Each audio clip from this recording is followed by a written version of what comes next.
স্বাগতম সবাইকে পরম সত্য ইউটিউব চ্যানেলে।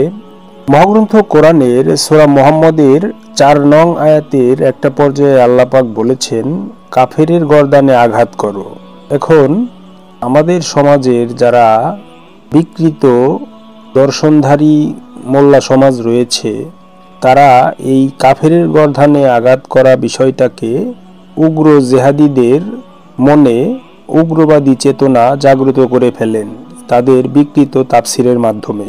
আসুন আমরা সূরা মুহাম্মদের এই 4 নং আয়াতে কাফেরের গর্দানে আঘাত করা বলতে আসলে মহান আল্লাহ পাক মানব জাতিকে কি বোঝাতে চেয়েছেন এই বিষয়টাই কিছুটা ব্যাখ্যা বিশ্লেষণ উপস্থাপন করার চেষ্টা করছি মহান সুফি সাধক সদরুদ্দীন আহমদ চিশতি রহমাতুল্লাহ রচিত কোরআন দর্শন নামক তাফসির গ্রন্থ হতে। আসলে মুমিন এবং মুসল্লি ব্যতীত প্রত্যেক মানুষই কম বেশি কাফের, কারণ তার মধ্যে অবস্থিত মহাসত্য তার মাধ্যমেই আবৃত হয়ে রয়েছে। যদি এবং যখন কাফেরদের সঙ্গে মোকাবেলা করতেই হয়, তবে আজীবন তাদের গর্দানে আঘাত দেবার নির্দেশ দেওয়া হচ্ছে, যতক্ষণ না তারা পরাজয় স্বীকার করে। কাফেরের গর্দানে আঘাত করা অর্থই অসত্যের মূলে আঘাত হানা। গর্দান মাথাকে ধারণ করে আছে, আর মিথ্যার আসন হচ্ছে মাথা।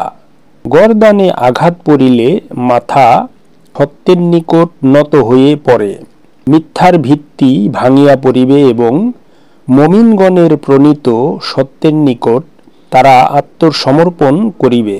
আঘাত দেওয়ার এই নির্দেশ মুমিনগণকে দেওয়া হয়েছে। এখানে একটি কথা বলাই বাহুল্য, আমাদের সমাজের বিকৃত মোল্লা সমাজের বিকৃত তাফসিরের কারণে বিশাল একটা শ্রেণীর জন্ম হয়েছে, যারা জিহাদের নামে উগ্রবাদী আচরণ করেন এবং অন্যের উপর ঝাঁপিয়ে পড়েন তথাকথিত জিহাদের মাধ্যমে, জিহাদের নামে। আসলে এখানে কোরআনে সুস্পষ্ট নির্দেশ, মুমিনগণকেই এই নির্দেশ দেওয়া হয়েছে কাফেরের গর্দানে আঘাত করার ব্যাপারটিকে।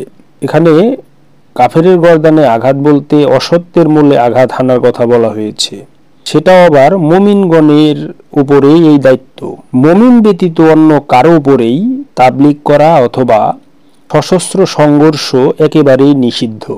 মুমিন ব্যক্তির নির্দেশ ব্যতীত জিহাদ করতে গেলে তাবলীগ না হয়ে সেটা হবে সীমালঙ্ঘন এবং জিহাদ না হয়ে সেটা হবে যুদ্ধ। যুদ্ধ ইসলামে হারাম, তবে জিহাদ অবশ্যই করণীয়। জিহাদ না করলে কাফের বলে গণ্য হয়।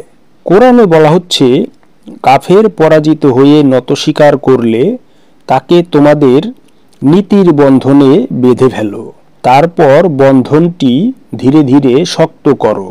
তারপর বন্ধন শক্ত হয়ে গেলে সে তোমাদের হয়ে যাবে। তখন হয় তাকে বিশেষ অনুগ্রহ করো অথবা চিরস্থায়ী মুক্তিপণের মধুর সম্বন্ধে আবদ্ধ করো। তাদের সঙ্গে শিক্ষামূলক এইরূপ মধুর সম্বন্ধ ততকাল বজায় রাখো, যতকাল তাদের মন হইতে তথা সত্তা হইতে যুদ্ধভাব নিষ্কাশিত হইয়া না যায়। মহাগ্রন্থ কোরআন দর্শন মতে মুমিন ব্যতীত প্রত্যেক মানুষের মনেই যুদ্ধভাব অর্থাৎ অন্যের উপর ক্ষমতা প্রয়োগের ভাব সুপ্ত হয়েই আছে, যতকাল সে ইহা প্রসব করিয়া না ফেলে। হাত্তা তাদা আল হারবু অর্থ যতকাল না প্রসব করে যুদ্ধ। মানব সত্তার মধ্যে যুদ্ধ হামেল হইয়া আছে। আমাদের প্রাণপ্রিয় মহানবী আসিয়াছেন জগৎ হইতে ইহাকে প্রসব করাইয়া ফেলিয়া দিতে। জালিকা অর্থ উহাই, অর্থাৎ উহাই আল্লাহ পাক চাহেন বা উহাই আল্লাহর অভিপ্রেত বিধান। আল্লাহ দেখিতে চাহেন মুমিন দ্বারা পরিচালিত যুদ্ধমুক্ত একটি প্রেমময় বিশ্ব। মহান আল্লাহ পাক ইচ্ছা করলে কাফেরদেরকে শাস্তি দিয়ে থাকেন, কিন্তু তিনি তোমাদের অনেককে অর্থাৎ আমানুদের অনেককে অপরের দ্বারা পরীক্ষা করতে চান, কিন্তু সেটা সাধারণত করেন না। হালাতের তথা ইমানের প্রশিক্ষণ গ্রহণের পর বাস্তব পরীক্ষা ক্ষেত্রে যাইয়া ইমানের পরীক্ষায় পাশ করে আসতে হয়। কতল কর্মে আত্মনিয়োগ করাই আল্লাহর নিকট সর্বাপেক্ষা অধিক অভিপ্রেত বিষয়। যেহেতু ইহা ব্যতীত মানুষ মুক্তিপথে অগ্রসর হইতেই পারে না। কতল কর্মের সার কথা হইল হালাতের আত্মদর্শন কর্মে গভীরভাবে নিয়োজিত হওয়া।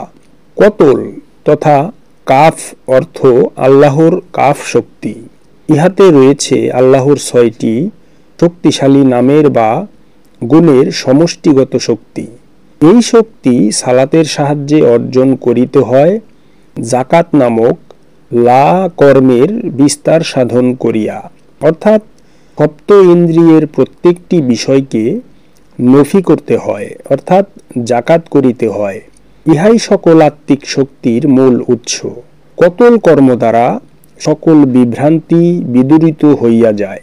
কতল যিনি করেন, অর্থাৎ যিনি তাহার সকল কর্মের উপর নাই এর বিস্তার সাধন করিয়া কর্ম করেন, আল্লাহ কখনো তাহার কর্মসমূহকে বিপদগামী করেন না। এখানে তে অক্ষর দ্বারা বিস্তার বোঝায়। লা এর বিস্তার সাধন করিলে আল্লাহর কাফ গুণে গুণান্বিত হওয়া যায়। একই অর্থে কাফ অক্ষরটিকে আল কোরআনে একটি ইঙ্গিতপূর্ণ বিরতি চিহ্ন রূপে গ্রহণ করা হয়েছে।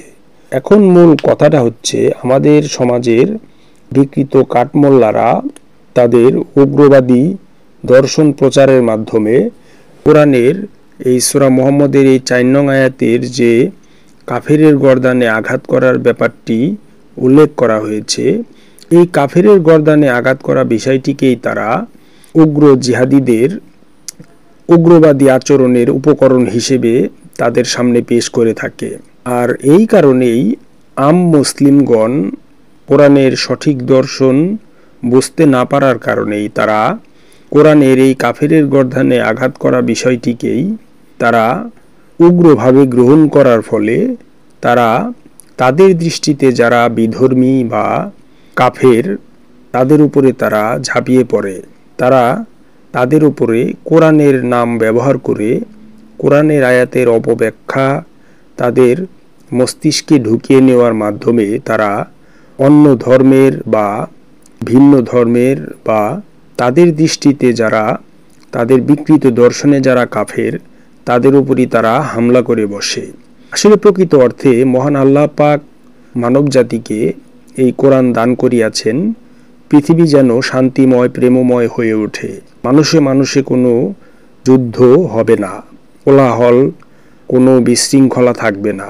মানব জাতিকে সুশৃঙ্খল, শান্তিময় এবং প্রেমময় বিশ্ব গড়িয়া তুলিবার জন্যই মহান আল্লাহ পাক এই মহাদর্শন কোরআন দান করিয়াছেন।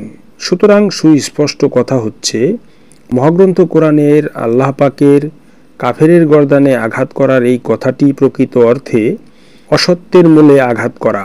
এটাই প্রকৃত অর্থে কোরআন দর্শন। কোরআন দর্শনের এই কথাটিকে যেন কেউ ভিন্নভাবে গ্রহণ না করতে পারে, সেই কারণে যার যার উচিত, প্রত্যেকেরই উচিত কোরআনের এই সঠিক দর্শন মানব সমাজে প্রচার করা। আসলেই যেন মানুষ বুঝতে পারে, জানতে পারে, যার যতটুকু সাধ্য তার চেষ্টা করা কোরআনের এই দর্শন, সঠিক দর্শনটাকে প্রচার করা এবং মানুষ যেন প্রকৃত সত্য বুঝতে পারে। কাফেরের গর্দানে আঘাত করা মানে অসত্যের মূলে আঘাত হানা। এখানে কারো গর্দানে কোনো অস্ত্র দিয়ে আঘাত করে, ধারালো অস্ত্র দিয়ে আঘাত করে তাকে জবাই করার কথা এখানে বলা হয় নাই। আল্লাহ সবাইকে সত্য বোঝার তৌফিক দান করুন। সবাই সম্যক গুরুর সালাত সাধনার মাধ্যমে যেন প্রকৃত শান্তির দেশে গমন করতে পারেন, সেই কামনা ব্যক্ত করেই এই ভিডিওর আলোচনা এখানেই সমাপ্তি টানছি। জয় গুরু।